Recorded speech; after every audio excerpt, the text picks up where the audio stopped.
flows out into the sea, all the way out to the Euphrates. So I said, how big is that exactly? So that's basically like from San Francisco to Salt Lake City.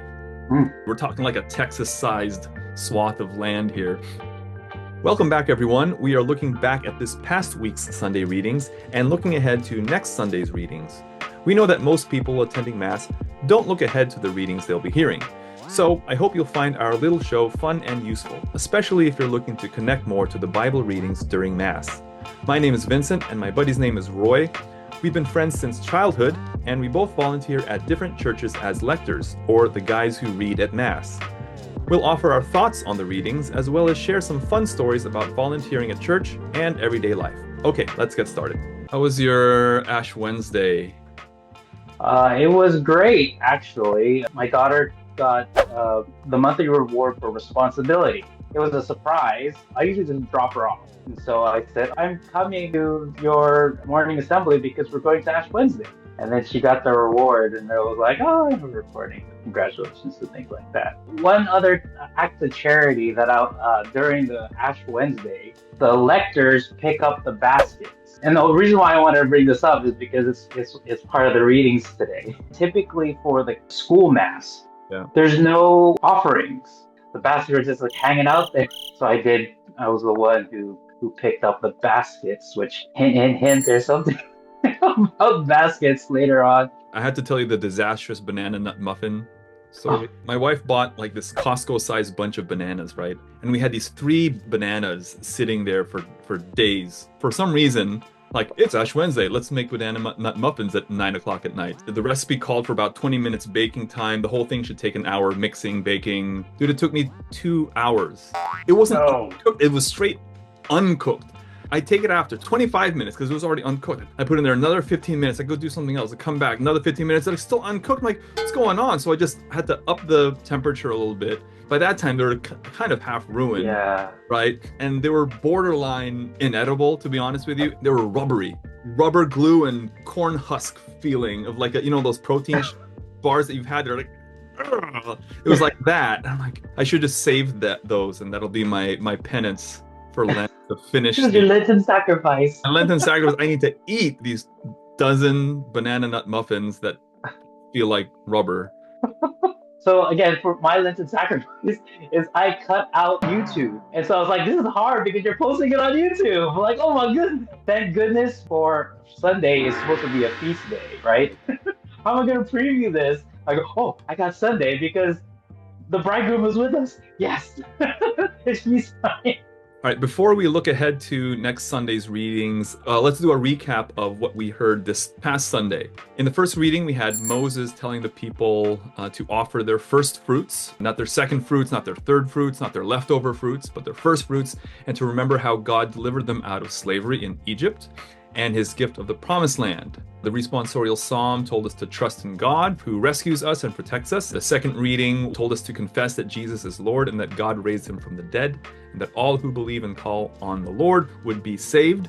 And finally, the gospel told us about Jesus' famous temptation by the devil in the desert, which was always a fun one, and how Jesus kicked him to the curb by quoting scripture.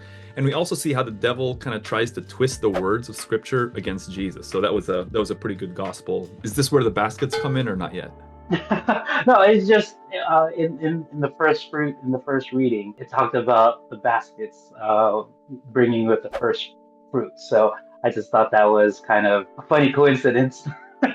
Yeah, I was like, oh, that'll be kind of a transition to what we're going to be talking about today. It talked about the baskets is to kind of see the threads throughout all of the readings. And the one for me personally that I could see is that Jesus saves.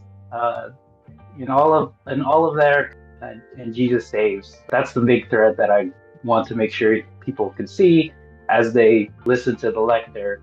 Every time you hear the word save, they're like, oh, that's right.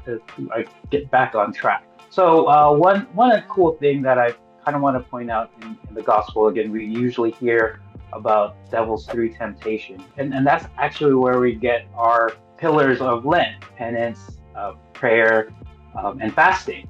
And it all kind of derives from these three temptations.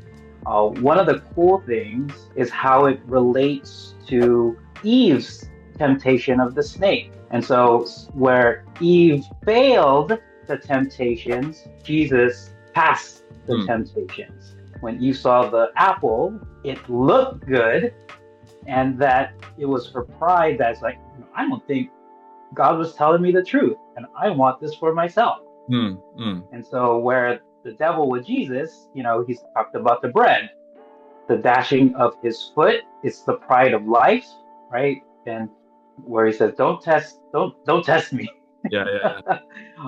So it's like, you have to have faith that God has those things out there for a reason, and you don't test it. And the pride, which is the big sin, is what started it all. I just thought that those parallelisms between Adam and Eve and Jesus was kind of cool. It magnifies Jesus' humanity, Jesus' willingness to go truly deep into humanity, not only in his humble beginnings, but also being tempted. Yeah. Jesus, being fully human, was tempted also. This is how you resist the temptation. This is how you fight the temptation. Okay, so let's look at what we've got on tap for this coming Sunday's readings. We've got the first reading from Genesis, where Abraham makes a bunch of animal sacrifices to the Lord, and the Lord promises that his descendants will be as numerous as the stars and live in the land from the Wadi of Egypt to the Euphrates. The responsorial psalm is, "The Lord is my light and my salvation." That's Psalm 27.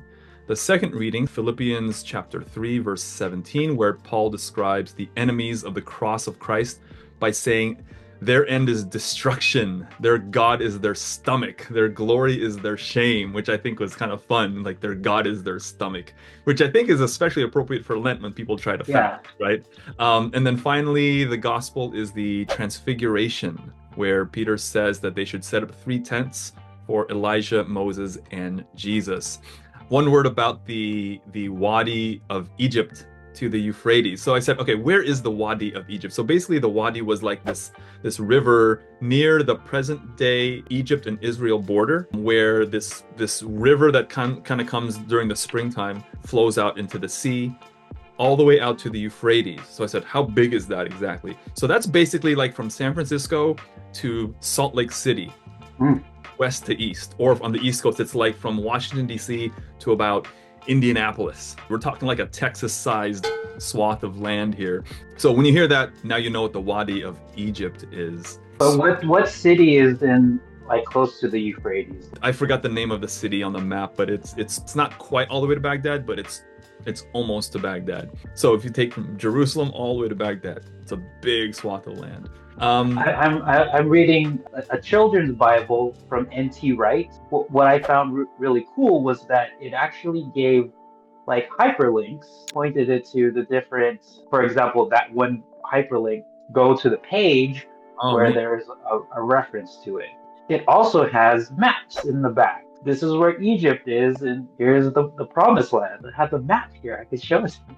One thing I did want to say about that, their God is their stomach thing, is I think that's a great description to call out people's inability for self-denial. I'm thinking, oh yeah, how many times do I not deny myself of something that's good? Even on Friday, when I try to limit my food intake, I still grabbed a few more snacks than I probably should have, just because the hunger pangs were hitting me. Instead of just be like, no, let me just drink some water. No, I just grabbed like a couple chips, which I shouldn't have done, right? So I was kind of weak on my Friday fast, to be honest. So that's in the past.